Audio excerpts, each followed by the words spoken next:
Distancia hiperfocal, episodio 10.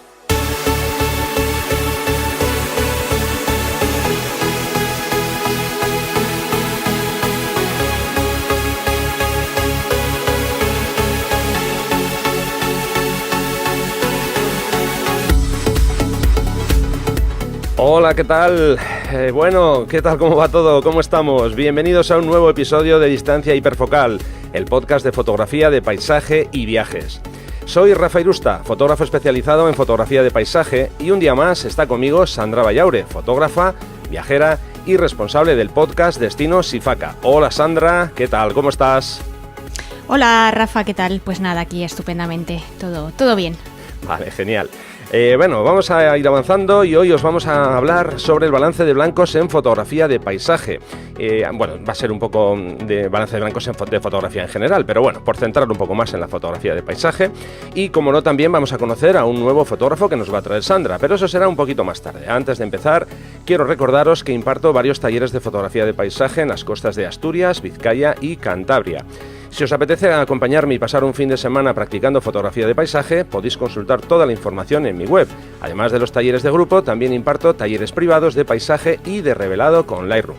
Como digo, podéis consultar toda la información en rafairusta.com/talleres. Repito, rafairusta.com/talleres.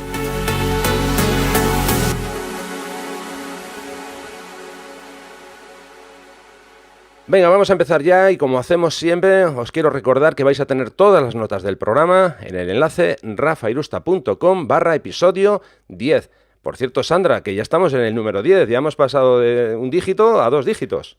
Madre mía, y parece que empezamos ayer, ¿eh?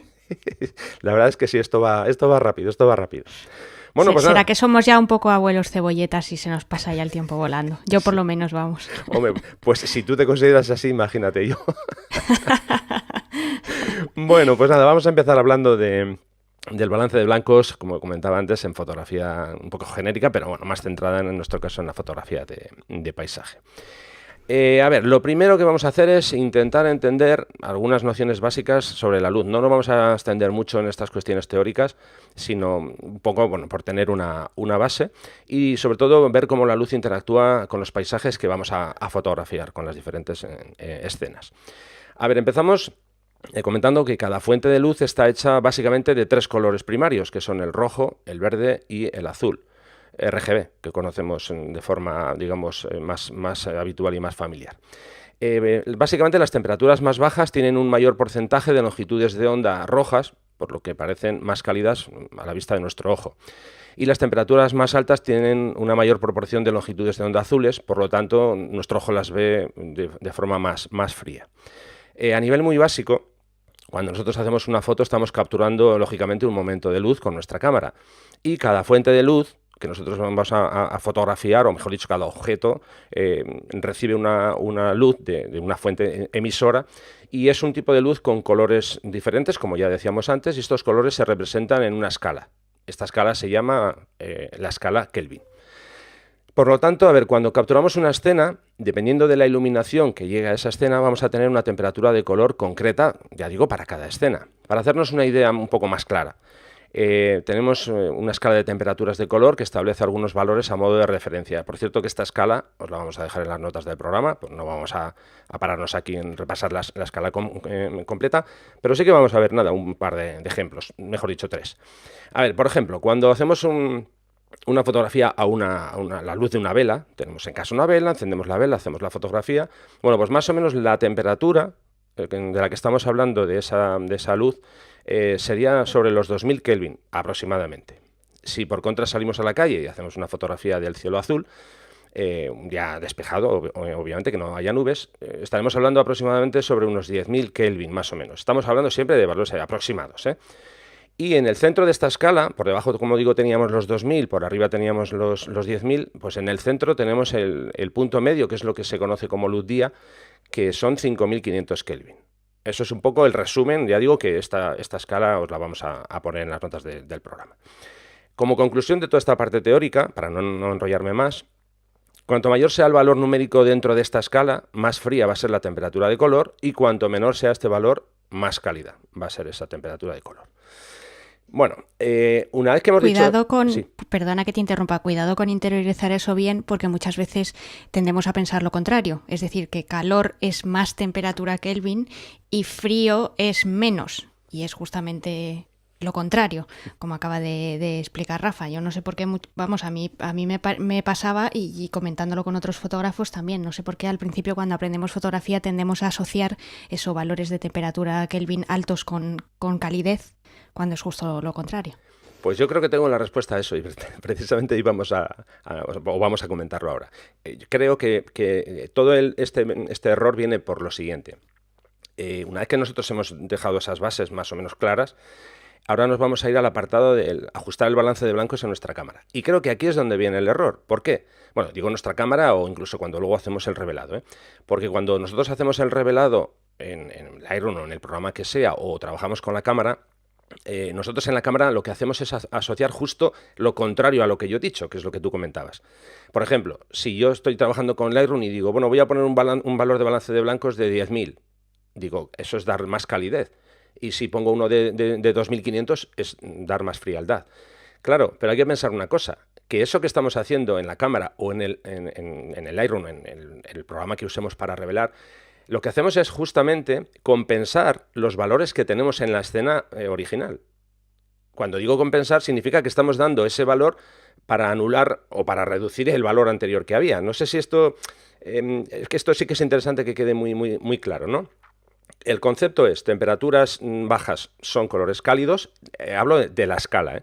Y temperaturas frías son son valores más elevados. Pero claro, cuando nosotros manejamos estos valores en la cámara y dentro de nuestro programa de revelado, lo que tenemos que hacer es justo invertir eso. Porque lo que en teoría vamos a intentar es contrarrestar, o sea, equilibrar los valores que aparecen en la escena. Bueno, vamos a intentar explicarlo con un poquito más de detalle.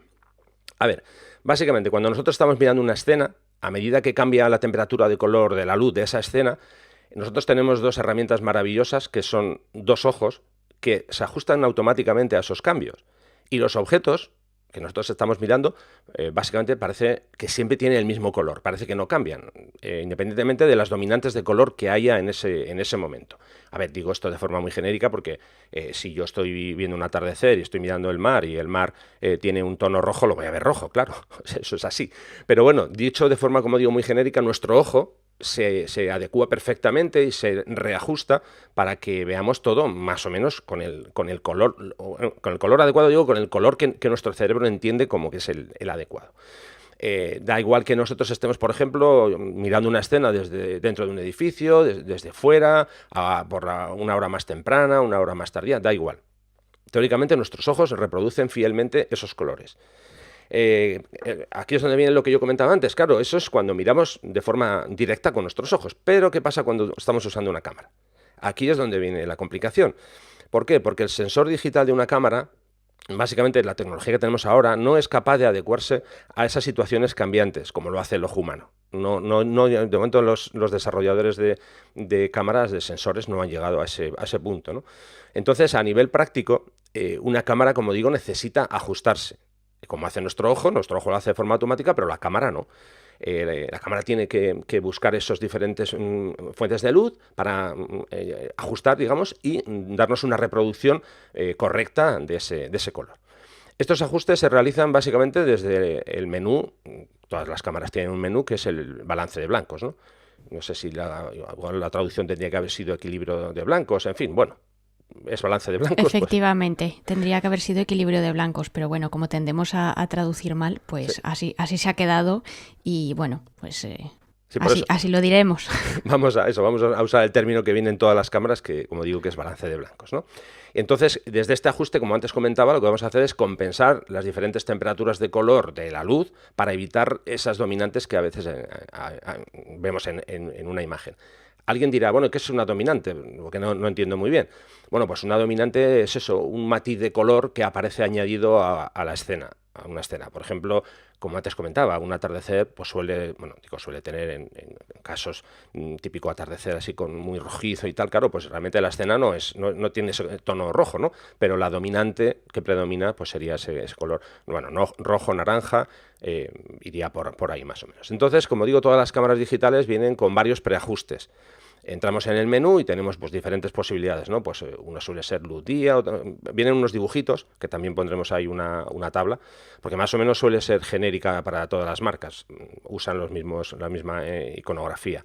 Sería, como digo, luz día, sombra, ajuste nublado, tuxteno, luz fluorescente, uso de flash, en fin, hay diferentes opciones, ¿no? Y luego también incluso tenemos, en general, una opción que es un valor personalizado, que nosotros podemos elegir el valor de balance de blancos, que, bueno, mejor que elegir el valor, lo que hacemos es, usando un objeto que sea de color blanco, pues de ahí partimos, hacemos una toma y le decimos a la cámara, mira, este color es el blanco, y ella automáticamente reajusta en función a ese valor.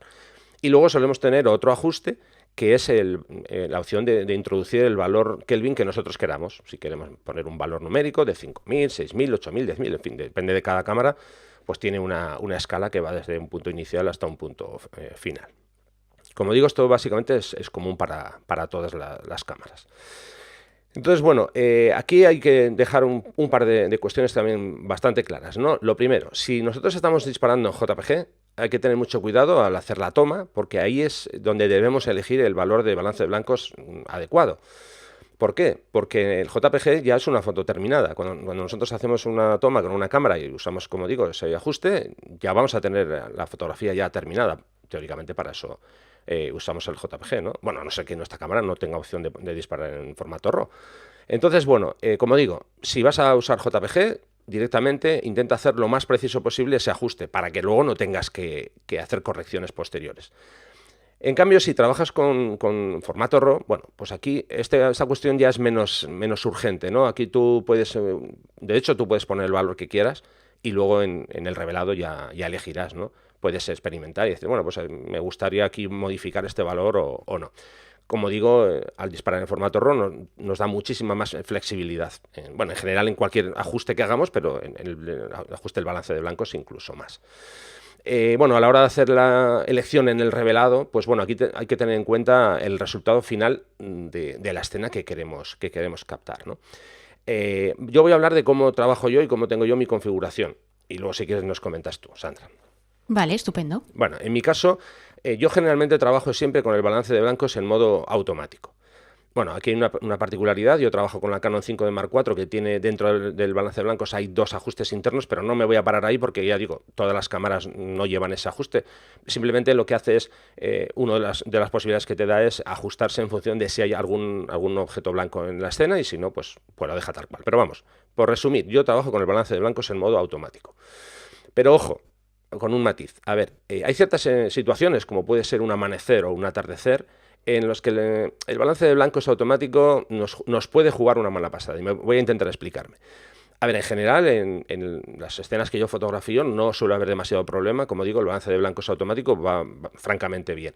Pero claro, ¿qué pasa cuando hacemos un amanecer o un atardecer? Por ejemplo, vamos a centrarnos en un atardecer, que yo estoy en la costa y de repente el sol está cayendo, hay unas formaciones de nubes y se empieza a poner todo de color rojizo, naranja. Claro, la cámara, que lleva un procesador interno, dice, ¿qué está pasando aquí? Aquí estoy viendo muchísimo rojo. ¿Esto qué pasa? ¿De dónde sale todo este rojo? Esto tiene que estar mal, voy a reajustar. Entonces el valor de balance de blancos automático lo que hace es intenta anular ese rojo, esos naranjas. Y lo que intenta es captar una imagen lo más neutra posible, porque estábamos hablando antes que el balance de blancos lo que intenta es neutralizar esas posibles dominantes de la escena. Entonces, como digo, el valor de balance de blancos automático, mejor dicho, el ajuste, lo que intenta es anular en ese caso esos tonos. Bueno, en principio, si tú luego en el revelado eso lo vas a tener en cuenta, bien, de acuerdo. Yo, por ejemplo, en mi caso no suelo tener problema y luego yo más o menos ya tengo claro lo que quiero plantear en la escena y ya está, ¿no? Que eso lo decido en el revelado.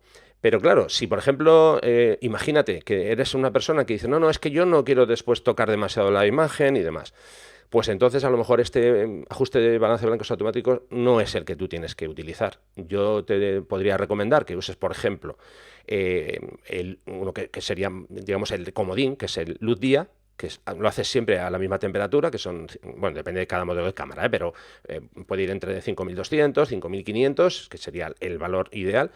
Y luego en el revelado, pues sí que obviamente te vas a tener que decidir, pero teóricamente en la toma no vas a tener esos problemas de tanta cancelación de esos tonos.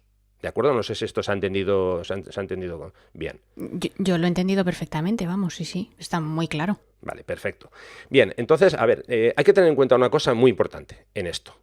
Yo ya he dicho, yo trabajo en modo automático y después en el revelado decido. Vale, como decía, todos estos ajustes teóricamente los hacemos para corregir los valores y acercarnos, esto lo voy a entrecomillar, a la supuesta realidad de una escena. ¿Por qué digo supuesta realidad? Bueno, pues yo siempre suelo decir que yo no soy, en este caso, un fotógrafo documentalista. A mí no me ha contratado, por ejemplo, ¿no? Imagínate no sé, un laboratorio para que yo capte una escena concreta con los colores exactos, porque en ese caso usaría una tabla de colores, en fin, usaría otras herramientas. Yo soy un fotógrafo de paisaje y yo tengo mi vena artística, lo voy a poner también entre comillas, y yo puedo decidir cómo quiero trabajar una escena, qué quiero transmitir con esa escena. Entonces, como digo, todos estos ajustes que yo he nombrado antes son para intentar buscar esa supuesta realidad, esa fidelidad. Pero mi pregunta es, ¿por qué, si yo soy un fotógrafo de paisaje, tengo que obedecer esa regla de esa exactitud? A lo mejor quiero renunciar a esa posibilidad y quiero dejar volar mi imaginación, mis posibilidades creativas, y entonces es cuando puedo buscar en la temperatura de color, en este caso en el balance de blancos, como si fuera digamos, un filtro más que yo utilizo en mi cámara. Yo utilizo filtros degradados, utilizo filtros de densidad neutra, y ¿por qué no voy a utilizar un filtro, vamos a llamarlo, de color, que sería el uso personalizado del balance de blancos? Ese filtro de color yo lo puedo usar de forma creativa, tanto en la cámara, a la hora de hacer la toma, o después en el revelado. A ver, cuando digo en la cámara al hacer la toma, si yo estoy trabajando con un archivo RAW, da igual lo que ponga en la toma, porque luego en el revelado, insisto una vez más, que lo puedo cambiar. Pero hombre, si yo quiero ver en tiempo real el resultado que me da con un valor concreto, entonces sí que lo que haré será ajustarlo en cámara. ¿De acuerdo? Sí, sí, sí. A mí, fíjate, si me permites la licencia, a mí me gusta mucho comparar el balance de blancos con la paleta de óleos que puede tener un pintor, por ejemplo. Y si nos vamos un poquito a lo que es la historia del arte, pues si tú, por ejemplo, ves un cuadro de Caravaggio y ves un cuadro de Velázquez, pues son dos pintores que usan los colores de una forma muy particular. Y si comparas, por ejemplo, el rojo de ambos, verás que no tiene absolutamente nada que ver y sin embargo sigue siendo rojo. Pues eso es un poco lo que podemos hacer con el balance de blancos, y yo coincido plenamente contigo y no lo pondría ni siquiera entre comillas con el hecho de que es una herramienta artística y de que todos los fotógrafos pues podemos disponer de ella en mayor o menor medida en función a cómo se adapte o bien a lo que queramos conseguir o bien a la situación que queramos reflejar con más o menos veracidad.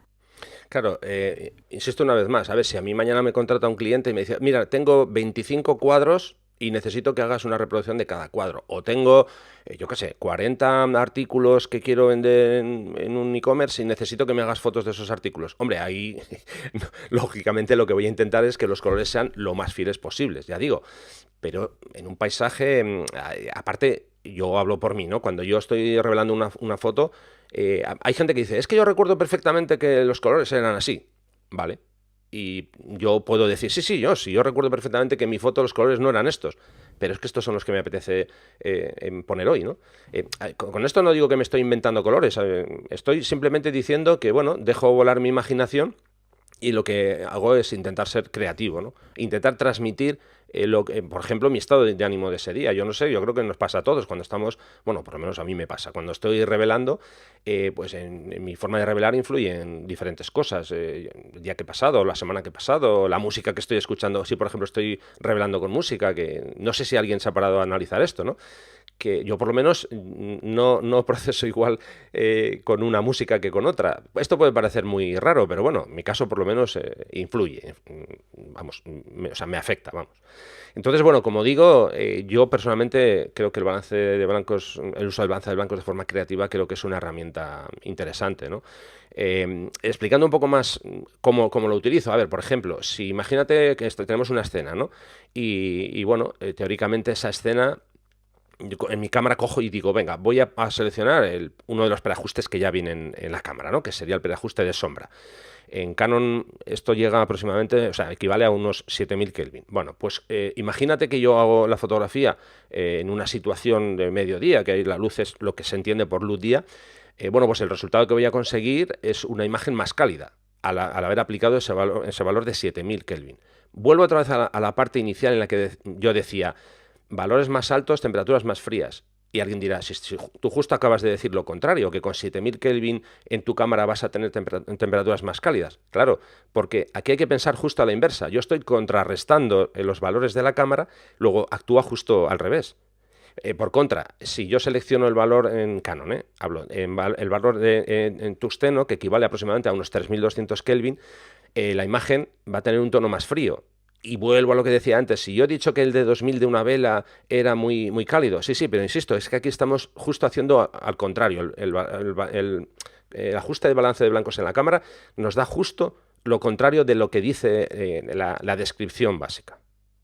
¿De acuerdo? Sí, al final yo creo que para entender esto de contrario o no contrario, lo mejor es practicar y ya está. O sea, coges una escena y usas los extremos ajustando tu cámara en un sentido o en otro, es decir, sumando o restando, y cuando ves el resultado, aunque sea en el JPG previo que te sale ya en la previsualización de tu pantalla LCD, pues ahí ves el resultado y lo interiorizas de esa manera. Porque si no, si te pones a pensar verás que tú lo has explicado estupendamente, pero como al final digamos que vamos a lo simple y muchas veces también a lo rápido, porque hay veces que este tipo de ajustes los tenemos que hacer en un par de segundos, porque si no la luz se nos va, pues al final hay que ver más que es frío o cálido, menos que es frío o cálido, y ya está. Y yo no, verás, yo a nivel práctico de lo que yo hago, yo me voy a cosas muy básicas y muy sencillas. Yo tengo una mente muy, muy simple, y a mí con las cosas cuanto más sencillitas mejor. Uh-huh.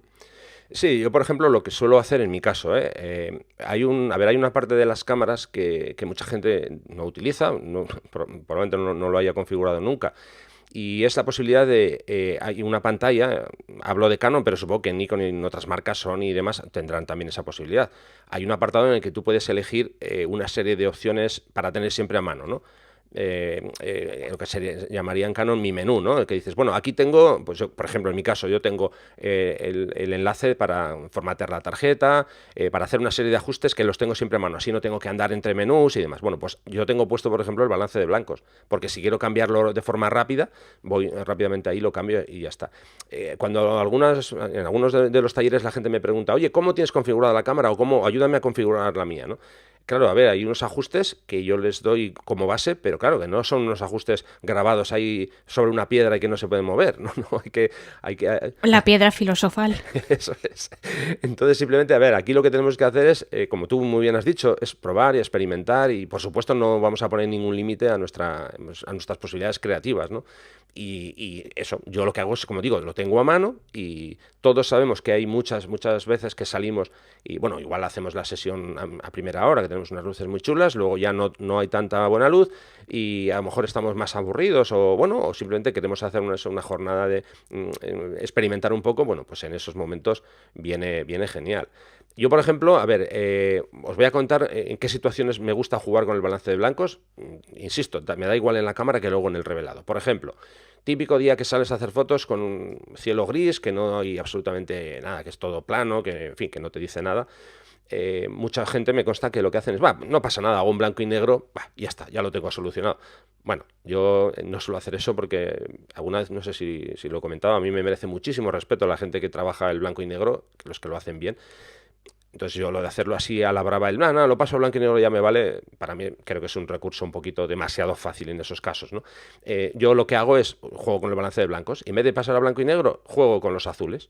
Entonces enfrío la imagen en el revelado, a ver qué pasa, por experimentar, porque a ese tipo de imágenes así, grises, cielos bastante plomizos, pues le suele venir bien. Eso por lo menos es lo que yo suelo intentar, ¿no? Jugar con esos valores. Yo te confesaré que hago las dos cosas. O sea, Claro. hay veces que paso al blanco y negro.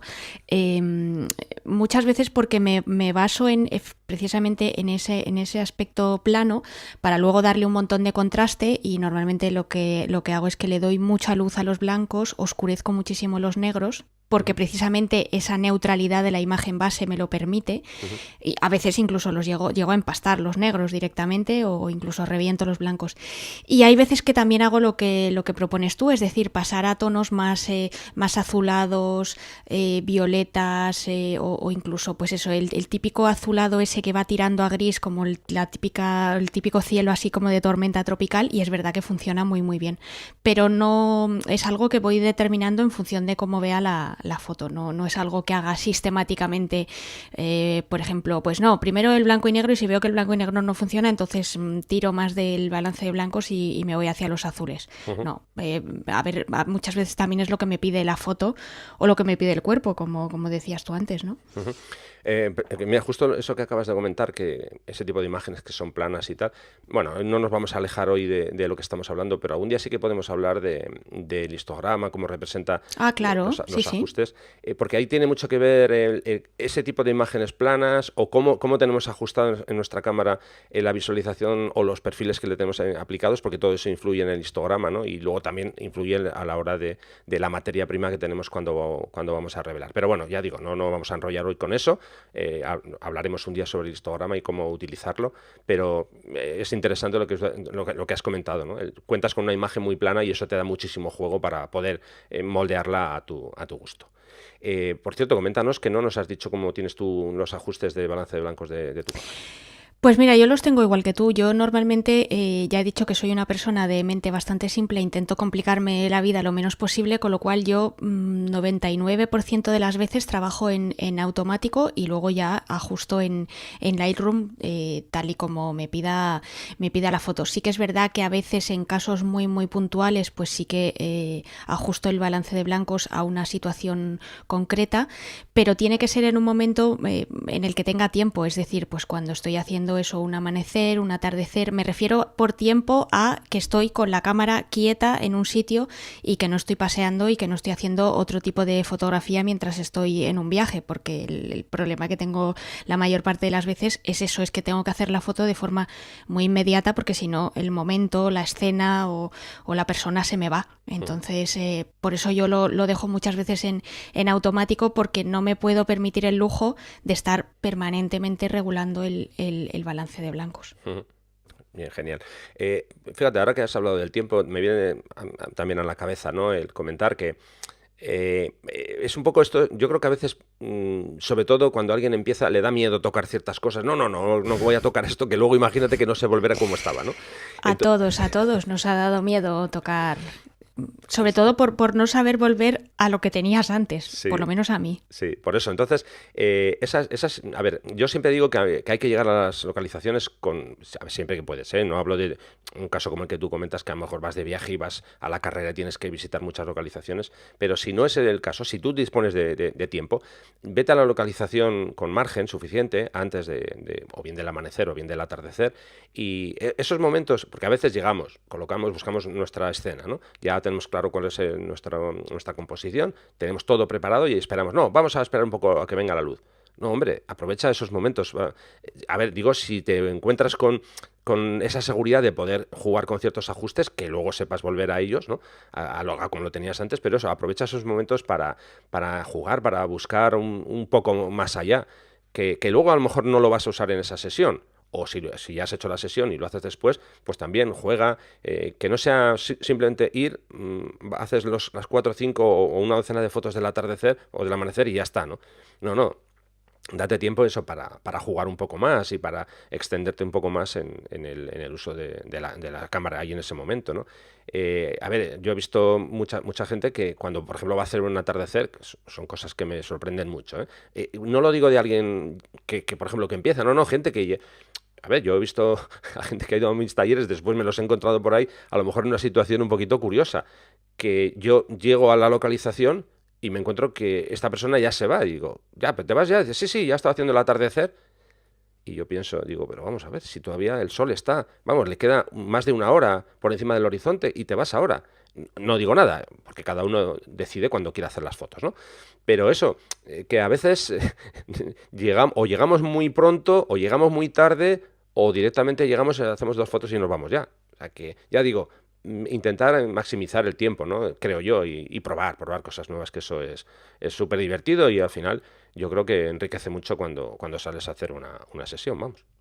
Claro, una puntualización sobre el tema del tiempo que ha parecido que es que hago las fotos así deprisa y corriendo y de cualquier manera, y no es exactamente eso. Me refiero a que hay fotógrafos de viaje que se dedican única y exclusivamente al paisaje y efectivamente esa gente pues trabaja como tú has contado, ¿no? Es decir, que se van no sé cuánto tiempo antes a la localización, están ahí, aguantan hasta el final, y es una forma de trabajar. En mi caso, ¿qué es lo que pasa? Que yo no hago solamente foto de paisaje cuando estoy de viaje, yo hago muchísimas más tipos o disciplinas de fotografía, ¿no? Hay veces que cuando hago amaneceres o atardeceres sí que es verdad que me puedo permitir el lujo de ir un poquito antes y sobre todo quedarme hasta que ya solamente está la última luz de las luces cuando es un atardecer, o cuando es el amanecer pues sí que me voy muy pronto y hasta que ya no ha salido el sol y está muy arriba en el horizonte no me voy.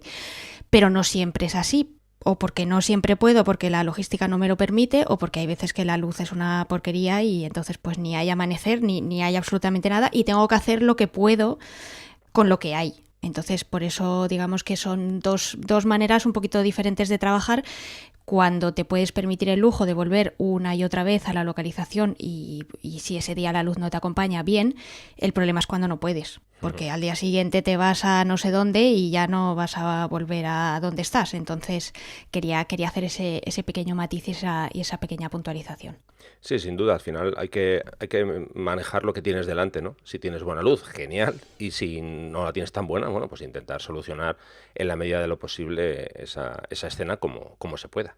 Claro, de hecho yo estoy convencida de que a ti eso te ha pasado muchas Sí, veces a lo largo de tus viajes, o sea que tú por mucho que yo sé que tú le dedicas mucho tiempo a la preparación de tus viajes y que tú te planeas las localizaciones, además, bueno, pues más de una vez ya has contado, tanto aquí en Distancia Hiperfocal como en Destino Sifaca, que hay veces que incluso le dedicas varios días a la misma localización porque te dejas margen por si acaso ese día la luz no funciona o luego durante la exploración de la localización encuentras un punto mejor de disparo, ¿no? sí. Pero claro, por mucho que tú planees, hagas y pongas todo de tu parte, pues hay veces que te vas y no eran las condiciones que tú pensabas. Pero bueno, pues oye, hay veces que también te han salido fotos con las que no contabas, ¿no? Sí, sí, sí, Y sí, eso también sin es un duda. poco la fotografía de viajes. Sí, es que tenemos muchísimas variables. Justo eso que has comentado, que me gusta dedicar tiempo si puedo a la misma localización, ¿no? Cuando estuvimos en el Southwest en Estados Unidos, bueno, teníamos claro que queríamos hacer una jornada como mínimo en Horseshoe Bend. Hicimos 3 intentos de amanecer y 3 intentos, no, perdón, fueron 2 amaneceres y 3 atardeceres. Bueno, no creo que no hay cosa más frustrante que no haya absolutamente ni una nube, con Qué lo que horror. es que, ¿sabes lo que pasa? Que, bueno, ya lo sabes, claro, el sol, si es al amanecer, sale de golpe y ya está, y si es al atardecer, se esconde de golpe y ya está.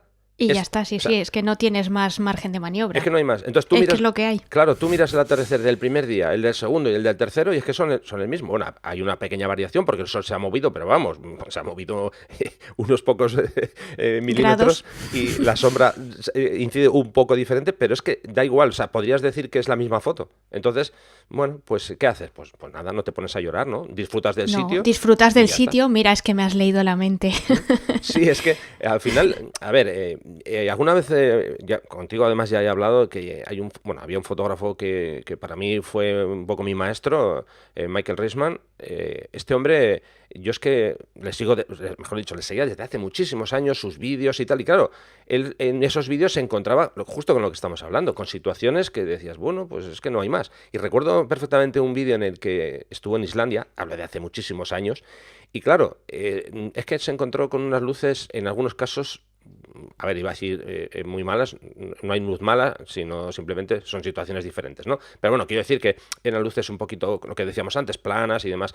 Bueno, pues el hombre se centraba en buscar detalles, él siempre hacía fotos y al final, a la conclusión a la que llegas es que, bajo mi punto de vista, el buen fotógrafo es el que soluciona sus escenas de la mejor manera posible con lo que tiene. ¿Que tienes que centrarte en otra cosa diferente? Bueno, pues lo haces y ya está.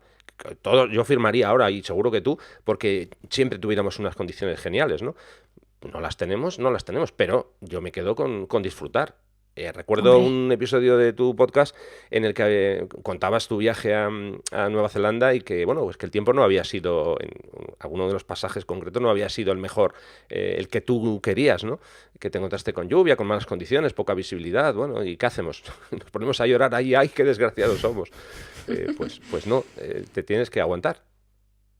Bueno, fíjate, yo más que aguantar, y también por lo que estabas contando de Michael Risman en Islandia, o sea, al final tienes que pensar que eres una persona afortunada por estar ahí. Y que bueno, que si llueve, pues da igual, pues te ha tocado lluvia, pero no pasa nada. Yo creo que esa frustración de no conseguir la foto que queremos, hay que olvidarla y hay que pensar siempre en positivo, ¿no? Y en la suerte que tenemos de estar ahí y de poner todo de tu parte porque la foto pues salga, como tú bien has dicho, resuelta, ¿no? O solucionada. Y en ese sentido, por volver al tema de nuestro episodio, pues el balance de blancos efectivamente es una herramienta que puede resolver muchísimas situaciones, más de las que parece, evidentemente, usándolo cada uno en la medida de su sensibilidad, ¿no? Quiero decir que luego hay gente que le gustan las fotos súper cálidas y entonces de eso hace su estilo, o fotos súper frías, que son muy válidas también, ¿eh? Luego hay gente que, bueno, que usa más bien matices porque le gusta que sea un poquito más cercano a la realidad, en fin, pero que yo creo que es una herramienta que, volviendo al símil que ponía antes, que al final es una paleta de colores y que podemos jugar con ella pues de muchísimas formas y lo más interesante es lo que decía previamente, ¿no? Que es jugar, probar, y como de todas formas en Lightroom los ajustes no son destructivos, pues tú te dedicas ahí a mover el deslizador y lo vas ajustando, y conforme vayas viendo lo que estás teniendo delante de tus ojos en la pantalla, pues vas afinando y vas cogiendo una serie de sensibilidad y en fin, y eso luego te va dando pues digamos que una base para poder luego también aplicarlo sobre el campo, ¿no? Sí, o sobre el terreno, perdón. Sin duda. Yo, y ya por terminar, por ejemplo, cuando hago revelado de mis imágenes y demás, ¿no? Sí que suelo tener algunas líneas que me las marco yo, que no las marca nadie. Teniendo en cuenta lo que hemos hablado de creatividad, que cada uno puede hacer lo que quiera con sus fotos y poner los valores que quiera, es su punto de vista, es su visión. Yo hay algunas cosas que sí que intento respetar. Por ejemplo, a ver, el agua generalmente es de color blanca. Es que me vienen a la cabeza ahora imágenes, por ejemplo, de una cascada, ¿no? El agua es de color blanca, o sea, blanco. No es de color magenta o de color verde. Digo porque hay una herramienta en los reveladores, que es el matiz, y a veces ahí se nos va el dedo un poquito y tiramos hacia la derecha para darle mucho dominante magenta, o hacia la izquierda para darle mucho al verde, ¿no? Y bueno, por ejemplo, el color de la niebla pues es blanco también. No, yo he visto niebla verde. Sí, en muchas fotos. Ojo, que si tú los has buscado, digo tú, la persona que lo ha revelado. No, sí. Verás, me río porque me parece muy original, no porque yo ahora vaya a tener el canon aquí de belleza de lo que hay que hacer en una foto, no, por favor, que no se me enfade nadie, que no quiero herir ninguna sensibilidad. Me he reído porque me ha hecho gracia, porque es a priori algo que yo no haría, pero que lo respeto infinito, por favor, que nadie se enfade. Sí, bueno, lo que decía es que hay ciertos colores que aplicamos a veces. Yo creo que muchas veces es que lo hacemos sin darnos cuenta, me parece, pero bueno, si es algo buscado, es algo buscado. Aquí obviamente hay un elemento que no hemos nombrado, lo vamos a nombrar ahora justo ya, digamos, para terminar, que es la calibración de los monitores. Esto daría no para uno, sino para cientos de episodios. No nos vamos a meter ahí, porque claro, cada uno tenemos un monitor. No sé cuánta gente realmente calibra su monitor, no lo calibra, y ya si entramos en los móviles ya ni te cuento. Ya si cada uno tenemos un móvil diferente, que representa los colores de una forma diferente. Entonces, bueno, simplemente, como digo, cuidado a la hora de revelar con el matiz, que no se nos vaya la mano, y yo creo que poco más. Pues sí, yo creo que ya podemos hablar del fotógrafo de este episodio. Venga, vamos a ello.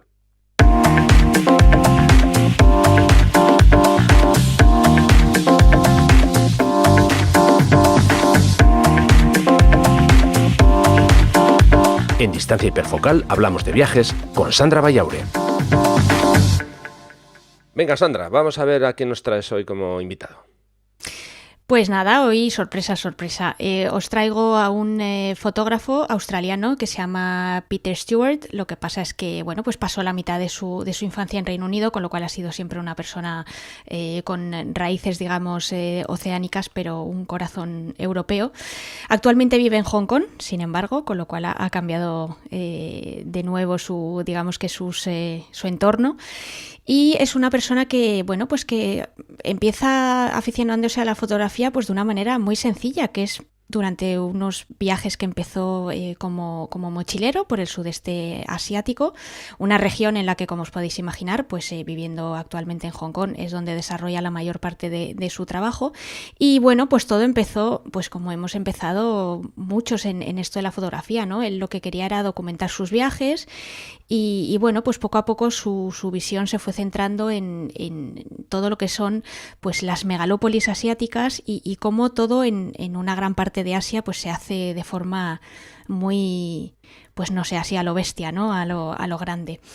Estamos hablando de un fotógrafo que tiene una trayectoria relativamente corta como fotógrafo de viajes, lleva más o menos 10 años haciendo fotos y además que tiene la peculiaridad de ser completamente autodidacta.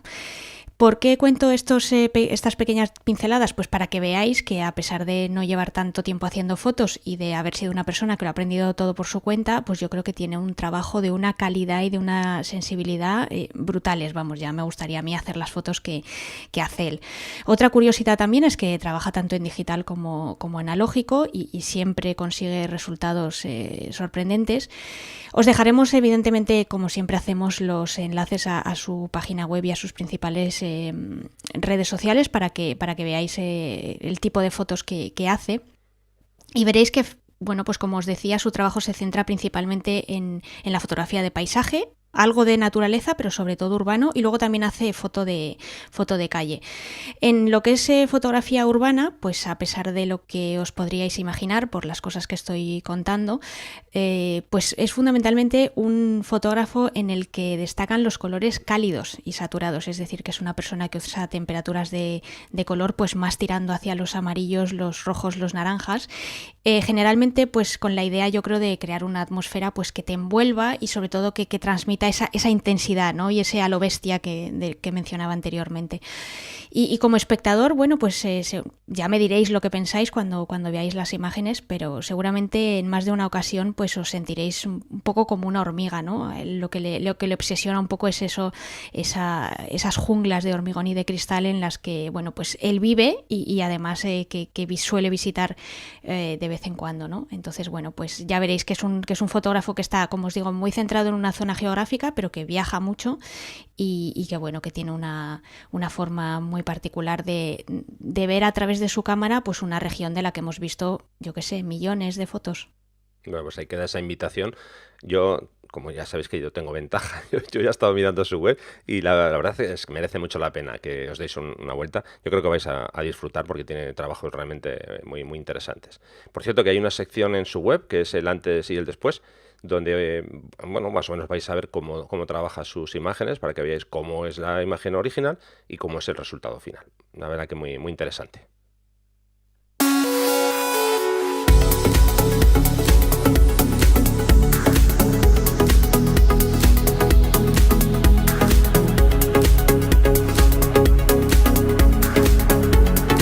Bueno, Sandra, pues nada, hasta aquí hemos llegado en el episodio de hoy. Repito, número 10, ya hemos llegado a los 2 dígitos. ¿Cómo ha ido? A mí, como ya digo siempre, ya sé que soy un pesado con esto, pero es que se me ha pasado el tiempo volando. Pues yo creo que de momento nos sigue yendo bien, en fin, no sé, no ha venido nadie a tirarnos piedras, ni nos han enviado cartas con amenazas, ni nada así, o sea que yo creo que la gente pues sigue teniendo ganas de escucharnos, pero vamos, lo tenéis en vuestras manos, seguid diciéndonos si queréis que sigamos con esta aventura o no. Eso es, estaría muy bien también si tenéis cualquier sugerencia de temas que queráis que tratemos aquí y demás, o cualquier duda que tengáis, ya sabéis, podéis hacerlo a través de mi página web, rafaelusta.com, ahí tenéis, os veis el apartado de contactar y ahí podéis escribirnos o en el post en los diferentes posts del blog y vamos a estar encantados de responderos. Por cierto, dices que no nos han enviado nada. No, el jamón no sé qué pasa, que no acaba de llegar, ¿eh? No sé si estará de camino o cómo va la cosa. Bueno, puede ser un jamón, un filtro, un trípode, en fin, que no tienen por qué ser solo cosas de comer. Sí, no nos vamos a poner para nada exquisitos, no, vamos. Bueno, pues nada, Sandra, cuéntanos dónde nos pueden localizar. Pues bueno, como bien has dicho tú, a través del blog, a través de las redes sociales también, pues o bien a través de tu usuario, que es @rafairusta, o a través del mío, que es @vallausa, VA2LSAUSA, y ahí, bueno, pues os responderemos. A ti en Facebook también, ¿no? Sí, bueno, pero básicamente ahora mismo me siento más a gusto en Twitter, o sea que directamente lo vamos a centralizar todo en Twitter y con ese dato ya me van a encontrar rápidamente. Me gustaría, por cierto, agradecer a todas esas personas que se han tomado la molestia y el tiempo, que yo sé que es un rollo entrar y dejar una reseña, porque la verdad que nos hacen muchísima ilusión, nos ponéis cosas muy, muy interesantes, y yo creo que eso es bueno daros las gracias, ¿no? Y además creo que es lo mínimo que podemos hacer. Yo por lo menos, por mi parte, siento muchísimo el apoyo que nos dais, estoy seguro que tú, Sandra, también. Sí, claro. Y esto nos carga las pilas para seguir adelante. Así que nada, nos vamos a ir despidiendo poco a poco y ya sabéis que en 15 días estamos aquí. ¿De acuerdo, pues Sandra? Sí. Nos vemos en un par de semanas. Venga, pues muchísimas gracias, un abrazo y en 15 días estamos por aquí. ¿De acuerdo? Venga, un abrazo.